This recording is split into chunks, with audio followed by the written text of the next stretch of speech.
Hi guys, welcome back to my channel. இந்த வீடியோல நம்ம என்ன பார்க்க போறோம்னா 100 envelope savings challenge தான் பார்க்க போறோம். இன்னைக்கு எத்தனாவது டே பாத்தீங்கன்னா டே 6. ஓகேவா? டே 6க்கு சக்சஸ்ஃபுல்லா என்னோட 500 rupees கொண்டு வந்துட்டேன். ஃபர்ஸ்ட் ஸ்டஃப் பண்ணிரலாமா? ஓகே. ஸ்டஃப் பண்ணிட்டேன். ஓகேவா? ஸ்டஃப் பண்ணி இதில் கலர் பண்ணிடுறேன்.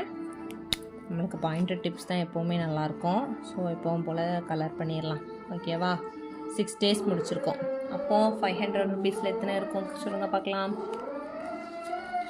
6 வரல. எனக்கும் கால்குலேஷன் நான் கொஞ்சம் வீக்கு தான், மறந்து போயிடுச்சு. நல்லா தான் இருந்தேன் மேக்ஸில், இப்போ வர வர மூளை ஒர்க் ஆக மாட்டேங்குது. ஓகே, இந்த சேவிங்ஸ் ஏன் பண்ணுறேன்றதுக்கு ஒரு ரீசன் இருக்குது. யாரால் முடியுமோ அவங்க கண்டுபிடிங்க. ஓகேவா? எனக்கு வந்து அது வந்து கரெக்டாக 3 monthஸில் தேவைப்படும். 3 months ஆர் 2 monthஸில். ஓகேவா? அது என்ன ரீசன்னு கரெக்டாக கண்டுபிடிச்சவங்க கமெண்ட்டில் கீழே கமெண்ட் பண்ணுங்கள். ஓகேவா? Bye guys.